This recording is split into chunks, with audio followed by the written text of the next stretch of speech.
What if the people winning the game aren't actually playing by the rules? Long before the financial crisis had a post-mortem or became a Hollywood movie, it had a narrator. My guest, Geraint Anderson, was documenting the culture that made it all possible. After spending more than a decade inside the city, rising to lead one of the London's highest ranked equity research teams, Geraint found himself increasingly uncomfortable with the world around him. So uncomfortable, in fact, that he began anonymously exposing the excess, greed, and absurdity of life in the Square Mile through his infamous Cityboy column, read by around 1 million Londoners every week, myself included.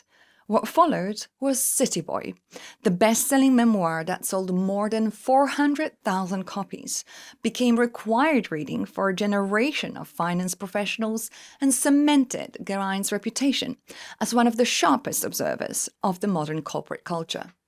Now he's back with a provocative new book, How to Con Friends and Manipulate People. It's coming out on 2nd of July, and it's framed as a step-by-step how-to guide to manipulation and emotional detachment. It's a satirical, witty, and intentionally uncomfortable exploration of a question that sits at the heart of our conversation. Have we built a society that increasingly rewards narcissism, manipulation, and ruthlessness while pretending we value something better? This is a conversation about success, money, power, and the darker side of human nature, and whether we've become dangerously good at rewarding the very behaviors we claim to despise.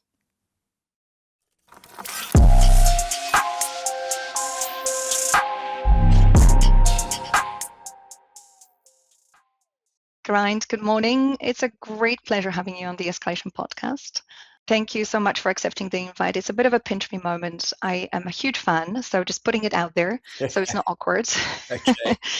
And before we start, really, I have to be honest. I was listening to the Cityboy song this morning Oh, geez. to get into the spirit of our conversation, Yeah. and it occurred to me that most authors, at least to my knowledge, don't really end up recording songs. So before we dive into investment banking, psychopaths, and everything else, Yes. how did that happen? Can you tell me a little bit more about the song? Yes.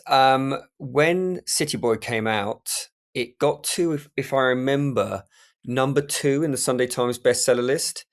And the Indeed. number 1 was, I think it was either Take That or East 17 wrote a book about their lives. So I thought, well, this is terrible. I've just missed out on being the number 1 book in Britain, and it's all to do with some pop group that I'd rarely heard. And so I thought, I'm going to turn the tables on them, and I'm going to record a pop song. And it didn't do quite as well as I hoped, but it did get about 250,000 views, which back then was, reasonably Huge. impressive. But it's not something I'm hugely proud of. Now that I've got kids who are about 13 and 15, I'm trying to make sure they don't ever see that song, and especially that video. I see. Okay. Absolutely. I do you know what? I understand, totally relate to that. Being a mama myself. But also, I had a quick look at the comments underneath, and kid you not, there is so much gratitude and so many thanks pouring from people over the last 17 years. Yeah. Just weird. saying, look, thank you for bringing awareness. It's a Yeah. satire. We all get it. It's a bit of a joke, but you open up, Pandora's box, and I just want to express gratitude. Myself, I was a huge fan of the column and the book. And I remember you describing yourself as this religious left-wing hippie Yes. who just fell into the city and did very well. So for anyone who doesn't really know your story, how does a Cambridge history graduate selling trinkets on the beaches of Goa end up as a top-ranked research analyst in the Square Mile? So the main thing that happened was I was selling trinkets. I planned to do that for the next 5 to 10 years of my Really? life, just because it was so much fun. And then clearly my mum, like all good mothers, thought I'd gone completely off the rails, thought he'd gone to a decent university, and now he's just being a hippie. So she got my brother, who works as a fund manager, to get me an internship. And that was the good old days of nepotism, which I guess are probably less valid these days. And that internship lasted for a month. It got renewed for the next 6 months, but I never got an actual permanent position until Societe Generale offered me one. And Mm. then how did I become a top rate? Well, I used all my abilities of, dare I say it, bullshit, Yeah.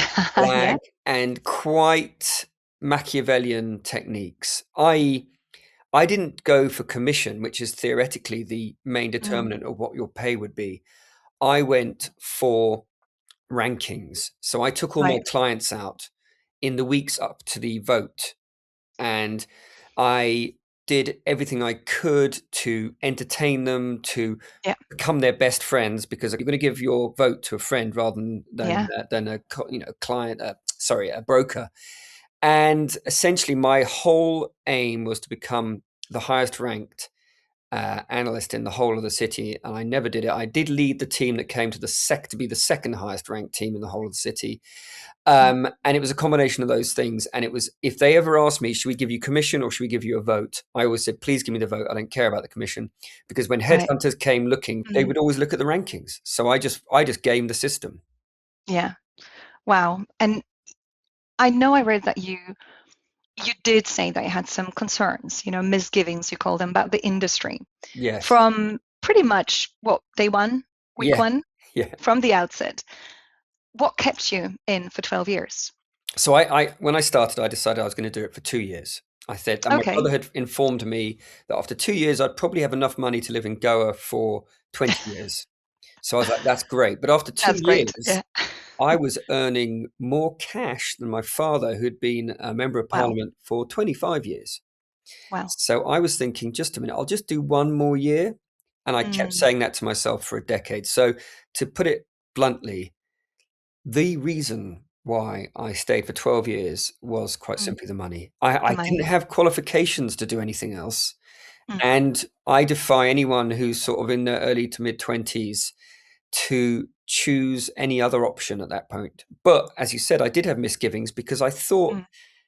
this place is a kind of get rich quick club for Yeah. mainly white middle class men. And it's, there was lots of insider trading, there was false rumor spreading, all those other things to supplement your income. Yeah. And it just didn't quite sit right with my upbringing, which was really religious. I'm kind of off Mm. that to some extent, quite left wing, and also this sort of hippie vibe that I was doing. So you can imagine that it wasn't quite, I wasn't the natural fit. But you did extremely well. And when did you realize that you were actually good at the game, good at the investment banking I'm game? I not mean, sure. good at what, at what point did you have this moment of like, shit, It, I it, got this, it you took, know? it took years. I had imposter Okay. syndrome for Okay. years. Mm. I thought at any moment they were going to find me out, because, the day before I went for that kind of internship, I Yeah. cut off my goatee beard, which was quite long. I had my hair was down to my bottom of my back, cut that Right. ponytail off. I took all my earrings out of my ears, and I never stopped feeling like I was just a complete imposter. And it took Mm. probably getting into the sort of top three ranked teams overall, where I suddenly went, look, Mm. everyone's bullshitting. Everyone's, Yeah. all I need to do is just know a bit more than everyone else. But it really did take at least 6, 7 years for me to think, okay, actually, you're not too bad at this. You can do this.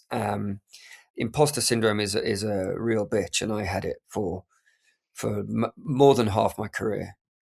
It's interesting because we do talk about it with quite a few of my guests, especially in our industry, any corporate industry really, but in banking and finance, it does feel like it follows you every Mm, step, every, career, even if you change, because I jumped from sell side to buy side, it's still there. mm, But I read, and I don't know who said it, so apologies if I'm not attributing the author, but that it's actually a sign of growth. And the moment it stops, you should be start worrying and mm. looking for a different challenge because that means you've kind of not challenging yourself enough.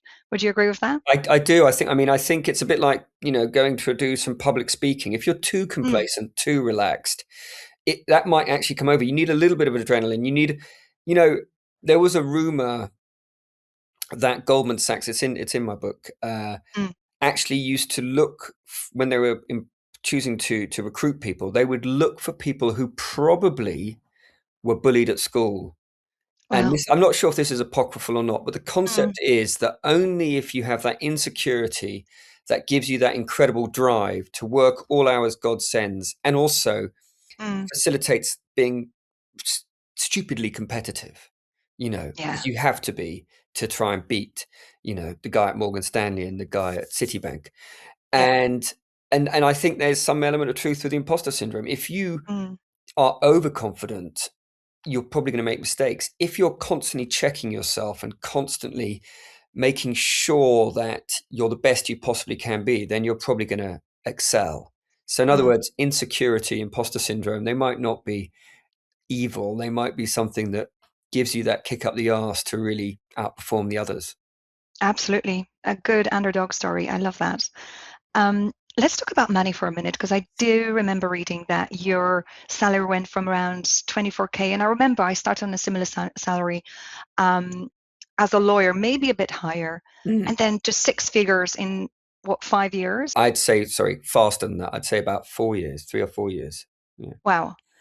What does that kind of money do to a person in their 20s, you were early Yes. 30s? I mean, it can lead to kind of a bit of arrogance. If you're not Mm, careful, you can start basing your self-worth yes. on how big your bonus is. So, you know, if the market is efficient, then the bonus is a true reflection of how wonderful a human being you are, how smart you are, because the market has spoken. So, if Tarquin at Goldman Sachs is getting twice your bonus, Mm, and the market is genuinely a free and fair entity, then the market has said he is twice the man you are. And that's the mentality it gives you. Of course, there are many other rightly. factors in this. Obviously, it can lead to materialism, but not so much with myself, because I just Mm. always thought I was about to be sacked, within 6 months, which is one of the reasons I Yeah, made sure I guaranteed half my bonuses I got. I made sure that either I threatened to leave or I actually did leave. And that's why I went to 4 different banks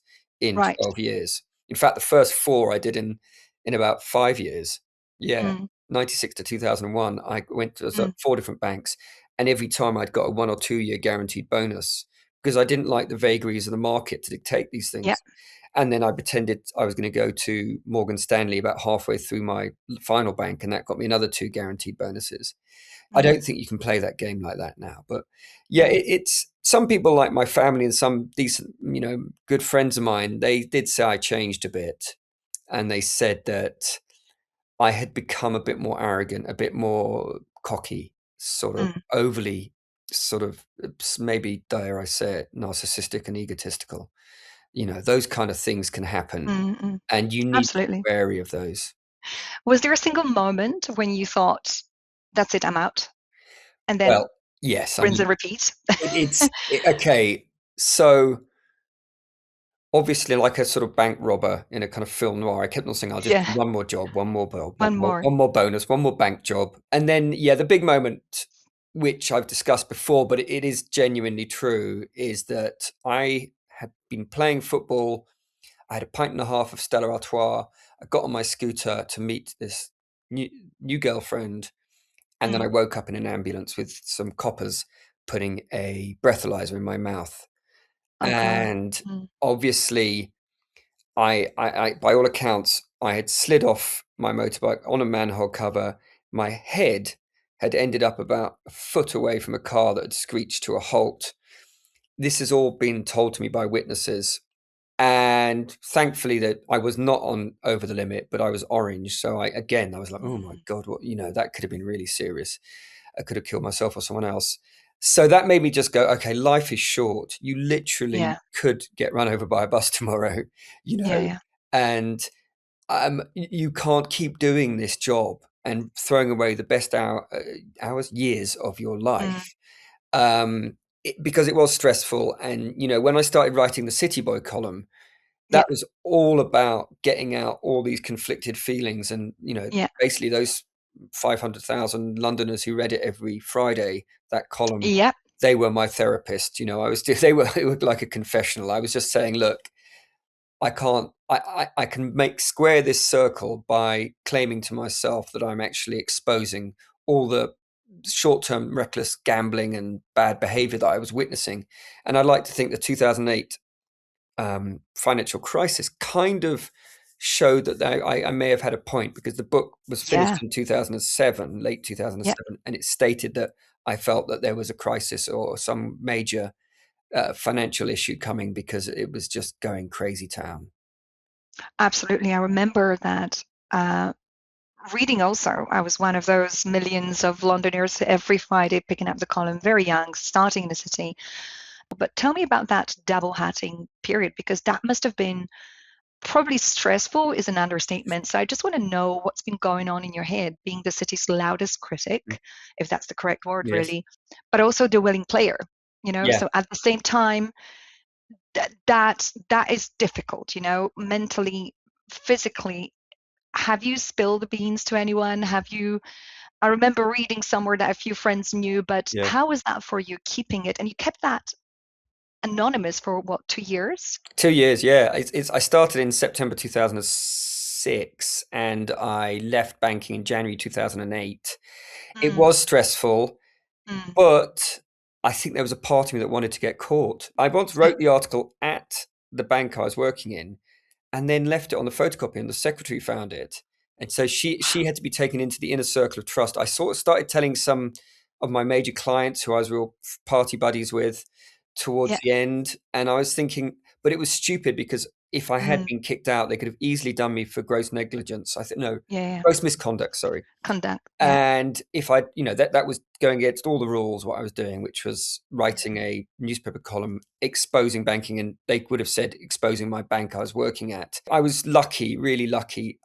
When I came out with Cityboy, the book, in June 2008, mm. it came out. I remember doing a book signing at Waterstones in Leadenhall Market, Yes. and there was a queue of about 200 people. It was incredible. I was so shocked. Um, Wow. but at the very front of the queue was all the compliance people from my three compliance guys from No my way. firm. And I just thought, hope and pray that I have not said anything that is libelous, because they're going to be able to basically sue me. And it would have been Waiting so, for a lawsuit. yeah, it would have been so ironic. I spent 12 years doing a job which I didn't particularly like for large portions, especially the kind of early hours and the stress and various Yeah. other things. And then if they had sued me and taken all my money off me, that would have been like the ultimate morality tale. I was worried, but fortunately, everyone in the book, like if you were short and blonde in the book, you'd be tall and dark haired Yeah, yeah, in yeah. reality. And that was Love it. every book, every bank was named a different name, and I tried to change different things. And there Mm, was a nice disclaimer that said of course. all resemblance to people living or dead Yeah, is complete coincidence. So we got away with it. absolutely. How long did it take you to write the book? Just out of interest. And Did it I just get, was you were so ripe and ready, it just came out, or? Yeah, it came out in 3 Yeah. months. 3 months. And Really? yeah, but be Amazing. aware that there are whole sections that were copy and pasted effectively Of from course, the from the column. columns. I think there's a real energy to the book, and Yeah, I I love it. and I Yeah, think there's an element whereby that's because of the specific recreational substance that I was abusing so badly back then. I It's the love the devil's candor. dandruff, though. Don't do drugs, And kids. double exactly. But look, it was the city at the time. Mm, As to whether it has changed or not, I'll leave that to our, mm, listeners to kind of assess. I'm just interested because you've worn this hat of a man who broke the code of silence mm, for nearly now 20 years. And I remember watching some of your interviews. You mm, said you never regretted lifting the lid. And I'm grateful that you did, because you exposed something that needed to be exposed. And then the crisis came, right? mm. But is there anything that you think you do differently if you look back? I'm not a big believer in regrets. You kind of, Mm, it's like I know that's cliche, but it's just like, what's the point? It's one of yeah, those kind of exactly. wasted, useless emotions. So I split up with my fiance about 2 years before I left Okay. banking, and I then went into a nosedive of tremendous abuse and Yeah. all that goes with it. I wish I hadn't got quite as involved Mm, in the naughty side, because although it was fun, I think it mm, led me to become a version of myself that was not the best for a few years. And I think that, combined with making lots of money, and mm, it's kind of a vicious circle of making lots of money, abusing your body, promiscuity, friends Yeah. and family take second place, and all that stuff is not doesn't reflect well on me, and is not the kind of person I like to think that I am. I certainly went into a quite dark place. Again, I'm thinking that's where the light shows, in the dark places, and you kind of build your person the way you are today. At Mm. least for me, all the dark eras or moments have really contributed greatly to the person you become. So I appreciate the honesty there. Um, I want to talk to you about the piranhas Oh and the yes, Wild West casino yeah, yeah, run by the human piranhas. yes. It's been almost 20 years again from the Lehman Brothers Mm. collapse. That's changed everything for so many people. Is this still the right description, you think, of the industry, or have the piranhas simply become better dressed, more regulated, harder to spot? Yeah. Are we still in the same place? I think there's an element whereby corporations and the bonus system naturally Mm, turn you, they attract people with psychopathic qualities, and yes. they kind of encourage and incentivize those qualities, because the bonus pool is a fixed amount of money. Mm, If Tarquin over there is getting his, yeah. that every penny he gets is kind of a penny off your bonus potentially. I think that dynamic is still true, especially since now bonuses aren't limited to, twice your basic salaries. My interpretation is this: that you after the financial crisis, there was a period of contrition, and regulation and compliance kind of started getting a bit more intense for understandable reasons. The politicians wanted to show they were doing Yep. something, and punishing to a minor extent the banks and the bankers. But the fact is that banks were bailed out and the bankers didn't give them back their Yep. bonuses. And this meant that, I think, when you look at Brexit, Trump, and all these things, I Yep. think, and the conspiracy theorists, rocket propelled by social media, that inability for the bad guys to be punished has led many people to seek out populism, because they've Yes. essentially they saw that the elites looked after their own. But to answer your question, after the 2008 financial crisis, I think we saw a move into some contrition. Then we had things like corporate social responsibility for the companies seemed to Yeah. be quite big. We had, going forward, things like the Me Too movement, Black Lives Matter, Mm, wokeism, or whatever, however you mm, describe that. And all those things suggested much greater compliance and regulation of bad behavior with the human piranhas. mm, Because, if I start really being vicious to a colleague, or a client starts mistreating me, or, you can get in big trouble, you can lose your job. It, yeah. I get the feeling, though, that emboldened by the election of people like Trump and so forth, Mm, this kind of behavior is now more legitimized, and yes. possibly in corporations, the wokeism has been pushed to one side, the DEI, diversity, equity, inclusion, pushed to one side, especially, I guess, in America, Yeah. and people get away with more stuff. So, in other words, there are piranhas. There always have been, because this job attracts them, these human piranhas, these psychopaths. But there's might be a bit of a resurgence going on. I mean, I look at Elon Musk, Yeah. and I quote him in my new book. He said, "Empathy is the principal cause of weakness in Western civilization." And Wow. in the book, I contrast that with the chief psychologist at the Nuremberg trials, following World War II, of all the Nazis. And he said the one common factor that all those war criminals had was a lack of empathy. And I find that fascinating, that it's difficult to be a human piranha if you empathize for your victim. But if politicians Yeah. and incredible chief executives, the richest man in the world and so forth, suggest empathy is actually a bad thing, then perhaps that, let's say, emboldens you to treat people like resources as opposed to fellow human beings. I couldn't agree more. Talking about the amount of money a city spends now on culture, contact, well-being, all these Mm. initiatives, I call them cultural programs. And look, it's all great and fantastic that we've got these initiatives. The language around how we work, what we do has definitely changed. But I wonder whether, to your point, the bonus pools are still driving the behavior, if it's we've created a nice disguise for what is Mm. actually underneath has not really changed. So some of these programs, I feel, and at least that's been my experience, have been imposed on us, for the lack of a better term, and I had to attend and I had to show up. I wonder whether, we've taken now things to the complete opposite, and now everything needs to be scrutinized through Mm. those culturist programs, and neatly, beautifully displayed principles on the walls of reception desks and everywhere don't really change the culture. I remember thinking about the 3 reasons you might want a job other than to make money, which was kind of creatively express yourself, do the world some good, Mm, or because you just love it, just love the yeah, job.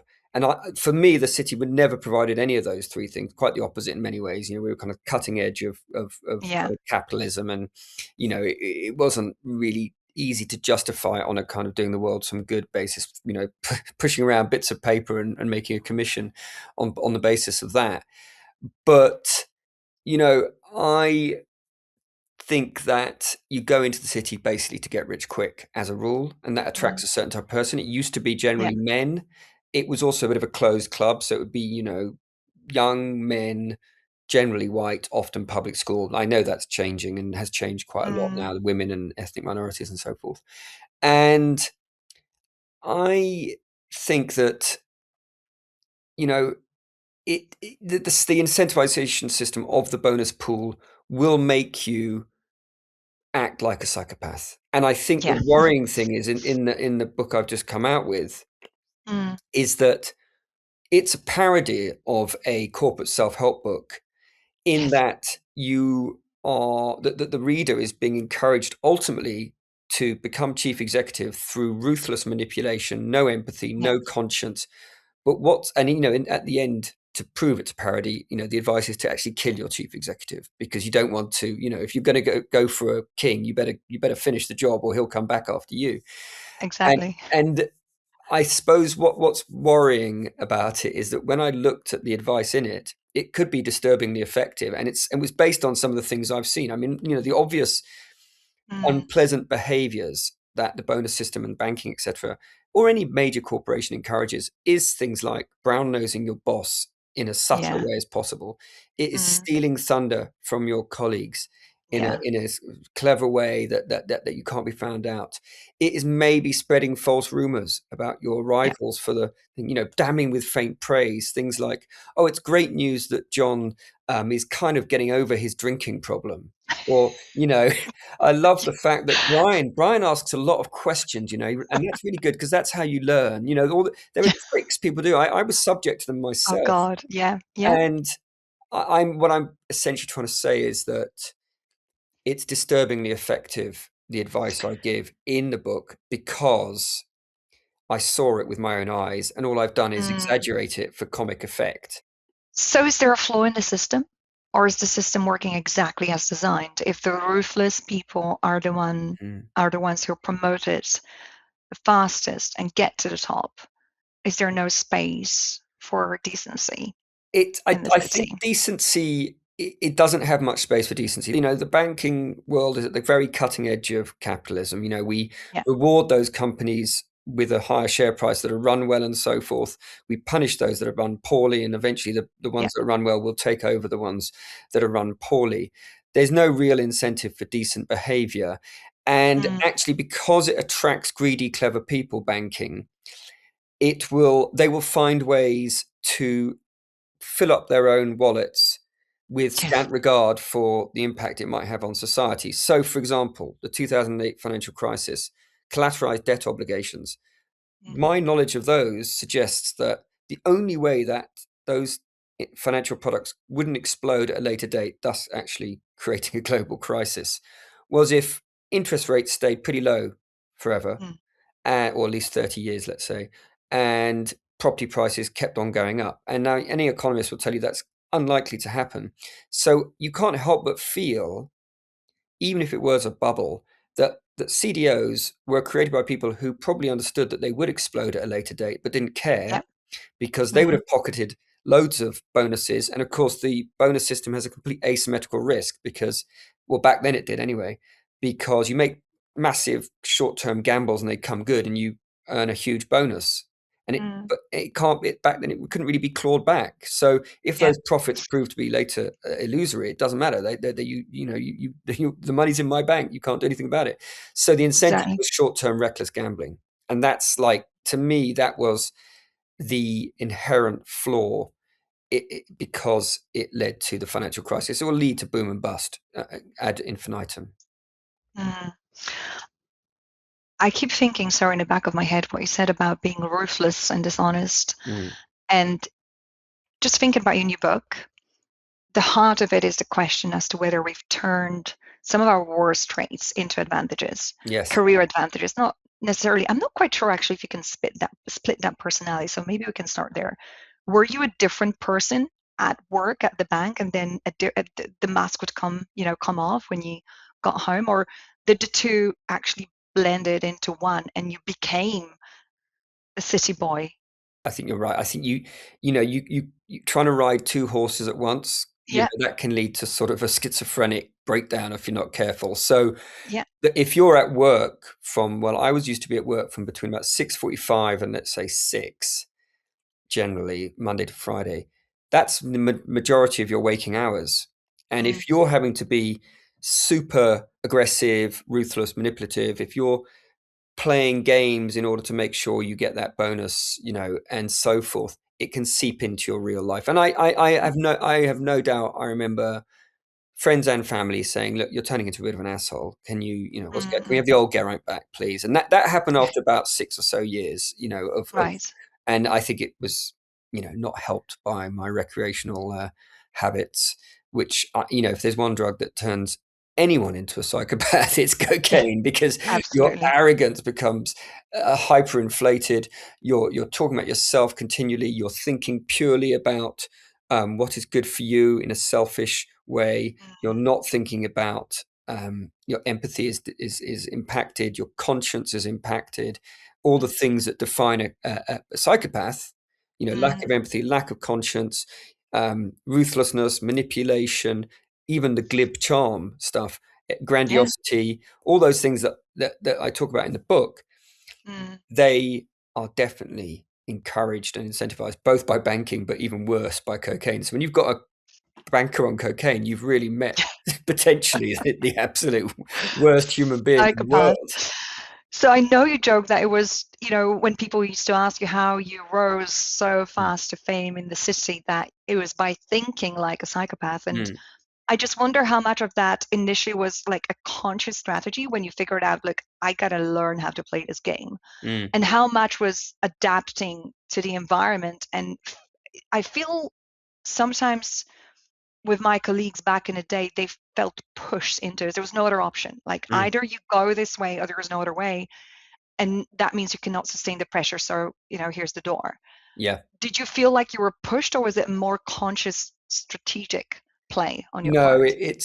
I think the system encourages you to think like a psychopath. I think there's partly an element, it's a bit like, international relations. In that, if everyone's going through it in a Machiavellian realpolitik type way, there's no cooperation, etc., then you kind of have to play the game. Otherwise, you're going to get laughed at. So, for example, my colleague, who I call the genius in the book Cityboy, he wasn't very good at promoting himself. And he wasn't playing the game. He was a bit nerdy. And subsequently, I know that my bonus was quite considerably more than him, even though he was a much more able, smarter guy than I'll ever be. And his spreadsheets, I mean, they were things of beauty. And his stock recommendations were consistently brilliant. I mean, he would have, if people had listened to him, they would have made such a huge return. And so he was a much better person, but he was less Machiavellian, less ruthless, less manipulative, didn't play the game. And subsequently, I kind of stole his thunder, and I'm not proud of that. I had to, the system enforced me to, particularly related to the fact that I was convinced that the whole casino was going to fall down at any minute. I feel like you've done a lot of research on the corporate psychopaths Yes. point, and I love that. There's that real, very thought-provoking narrative around a certain type of personality rather, charming, fearless, dishonest, lacking empathy, narcissistic, a little bit ruthless, no conscience. Yes. And we see them at the top, a lot of them, not only within investment banking, across, corporates. I wonder if the trading floor or the boardroom is like a natural habitat for those traits, or does it actually manufacture these personalities? I think it's both. I think banking and high up positions in corporate structures attract those sort of personalities. I mean, you have to be pretty confident and fearless and so forth if you're going to believe you can be president of the United States, or you can be, a chief executive of a massive multi-billion-pound company. But it then encourages it. So it's much, a psychopath, you might have to fire 2,000 people before lunchtime. A psychopath is going to be able to make hard decisions and be fearless and do all those things with ease. When you look at the American presidents, the highest, but various psychologists have deemed that the presidents who probably showed the biggest psychopathic traits were Clinton and Kennedy, both of whom many people would say were very effective presidents. The president they say is the least psychopathic was Jimmy Carter, often perceived as one of the least effective. So in other words, there are possibly good features of being a psychopath, and I try and talk about that. If you could be super confident, really charismatic, you can be incredibly calculating, you can be extremely self-assured, you don't suffer from groupthink. I mean, I've just written an article for a magazine called Square Mile where I state that the England football team need to unleash their inner psychopath, because they need to go on the penalty spot and not have any fear, total emotional detachment like a psychopath. They need to possibly bend the rules a bit like Diego Maradona did. They need to grind out any win with a win at all cost mentality like the Italian football team have often done. They need to pull every trick they can, get into play mind games. But we've always been quite a nice bunch of lads. And my basic premise is that if we can unleash good parts of the psychopathy, then it might help our chances of bringing the World Cup home after 60 years of hurt. I would love that. Is there maybe like a better version of corporate psychopaths that could take over? I mean, or yeah, is there hope? There is. I mean, obviously, with an actual, I mean, it's sort of slightly jokey in my book, but with an actual clinical diagnosis of psychopathy, there are some people who see them virtually as a different species, which are kind of born, not made. And they may have some issue with the amygdala, which is the kind of emotional control center in the brain, which controls things like fear and so forth. And they are literally, there's no hope for those people. They are just psychopaths. But if you view psychopathy as like having lots of different, it's not binary. There's lots of different, like on a mixing board, you might have fearlessness here, empathy there, ruthlessness there. If if they could turn up and turn down certain aspects of those, they are going to be potentially brilliant chief executives. I mean, I think 1% of the population roughly are psychopaths, even though it's not really it's a non-clinical kind of diagnosis. It's generally called antisocial behavior disorder. And at least 4% of chief executives are psychopathic. Sorry. And on the broking floor, on the trading floor, there is a perception that actually must be more. It is. It's people say it's more like 14%. I think psychopathy is a real thing, and I think you're going to see a disproportionate amount of psychopaths as politicians, chief executives, and obviously on traders on the trading floor, and not just traders, bankers, full stop. I mean, the real psychopaths, I think, are those guys in Silicon Valley who are infecting the world with these smartphones and these, addictive by design games and social media apps that are creating anxiety and depression everywhere. All the whistleblowers have shown they know the damage they're creating. They know the algorithms are designed to create this sort of those major negative emotions like, outrage, hatred, etc., division.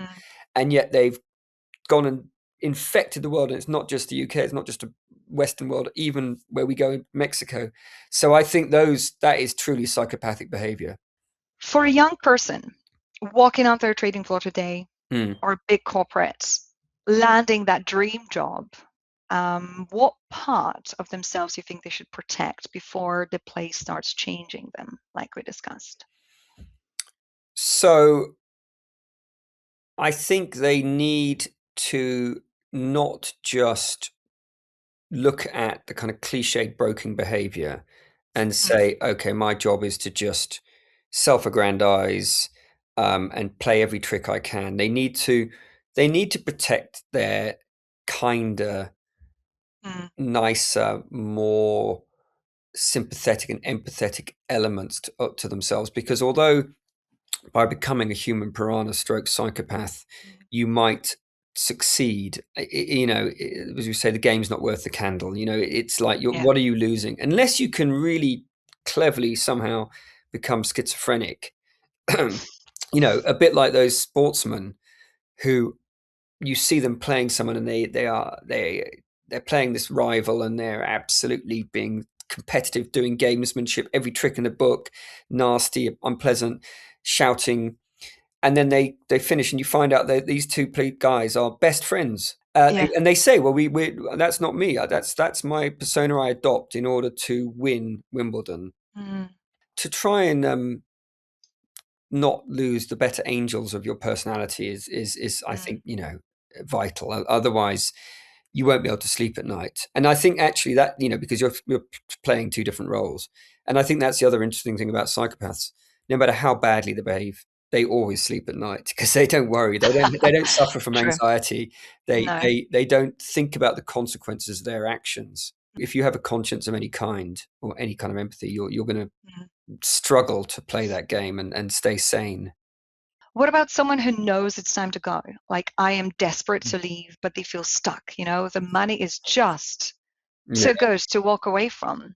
First of all, don't find yourself in a gilded cage. So don't get that 5 times your salary mortgage. Try not to send your kids to Harrow or Eton, so that you can leave, because I never saw a correlation between how much money people made and how happy they were. In fact, I saw a lot of people trapped by the money. I think you've got to make that equation between earning that money early and all the benefits that gives you when you've got, compound interest basically, and actually throwing away the best years of your life.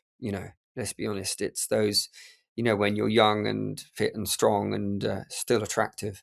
It's like, why would you just that nightmare of waking up on your 50th birthday and saying, God, that's been really average. I've lived to work and I've not worked to live. And that would be a frighteningly horrible conclusion. And have you come across many of your colleagues, friends, acquaintances that actually in this industry that actually been considering following their passion but been pushing that? You know what I mean? You meet someone who's great at their job, they make great money, but secretly they want to become a writer, or they draw beautifully, and they never have enough guts and never have enough courage to actually pursue that dream. Oh, that's true of a vast amount of people. There were lots of very intelligent, creative people in the city. They're not just mathematical boffins. When I gave up my job, just prior to that, with a bunch of the people who I considered to be decent friends, they're kind of not just clients, we'd all agreed that £2.5 million was the right amount of money that you needed to be able to leave. But they all reached that number and none of them left. I suddenly was like, just a minute, lads, I thought we had a deal here. We were all going to leave as soon as, but I bought this, big house in St. John's Wood. I've got £1.5 million mortgage on that. Mortgage. And look, the kids, little Johnny and Frida, they're going to be at these private schools. So unfortunately, I'm going to have to do it for another 20 years. I was like, oh my God, that's a prison sentence. You get less for murder. So I may be wrong, but I do think you create your own prison cell, and you need to be smarter. And if you're under the conviction that you're going to be a happier person because you you got 10 million instead of 3 million. I never saw a correlation with that. What do you think is the biggest lie we tell ourselves in this industry? Well, probably that we're not doing it for the money. And, you'll say, no, it's exciting. There's a buzz. It's fun. And the reason I get hundreds of emails from young men, it's always young men who've read Cityboy and said, we want to, Really? I know you've written this book as a kind of warning against it, but actually, could you get us an in with Goldman Sachs or, Citigroup? Oh, wow. And I'm like, Jesus, man, have you not read the book? Have you not? So I think probably the biggest lie we tell each other in banking is that we do it for some other reason other than making money. We have a closing tradition here on the podcast to ask about the escalations, but the industry, especially for us on the legal compliance or more kind of back office side, is famous for the pressure, not only on documentation, but generally pressure that we create. The blown up trade, unmet margin calls, bonus day politics, and the crises that show up, at 3 a.m.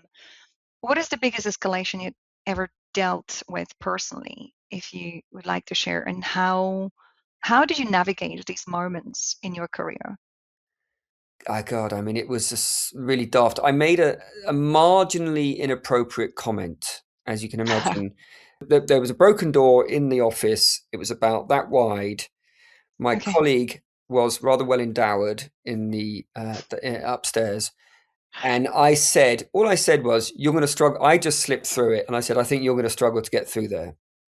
She then got a 0 bonus about within 24 hours of that comment. And she said to my boss, oh, and by the way, your second in command said this to me. And he said, well, I'm going to have to, now you've reported, I have to take him to compliance. And I suddenly thought, oh my God, you're going to get fired just around bonus. It was bonus time for us all because of that seemingly innocuous comment. But, I live by Cher's wisdom, the singer Cher. She says, if you're not going to worry about it in 5 years, do not worry about it now. So I think one thing I'd say to anyone who's feeling enormous stress and pressure is never forget Cher's wise words and always try to put things in perspective. I mean, it's like there's one thing breaking your back and being paralyzed from the neck down for the rest of your life. And there's another thing getting fired from a job you might not have liked anyway. So I think the ability to put things in perspective is absolutely vital if you're going to remain sane in an insane world. Absolutely. For everyone listening, do look out for How to Con Friends and Manipulate People when it lands. It's 2nd of July, right? Yep. Geraint, that's it. I've actually pre-ordered my copy on Amazon. Oh, so you're a star. Thank you. I can't wait to dig in. So go and get yours. And for those who haven't read Cityboy, I genuinely encourage you to pick up a copy immediately. It's something of a cult classic. It makes it really, what makes it endure not only the excess of time is the stories, but it's really captured a world that most people never get to see from the inside. So thank you for that. Thank you for bringing this awareness to us. The ambitions, the incentives, the absurd world of banking and finance, unwritten rules. In many ways, it really remains one of the sharpest observations, in my view, of the city culture ever written. Thank you. And I hope that for all those who have not got a copy yet, please order. It's an amazing book. Whether the city has fundamentally changed or not, since then, it's a question I'll leave for all of you to decide. But Geraint Anderson, thank you so much for joining me on the Escalation Podcast. It's been a great pleasure. Thank you very much. It's been great fun. I'm just a city boy, another loaded pretty boy. Colombian exports in my brain. I'm off my face again.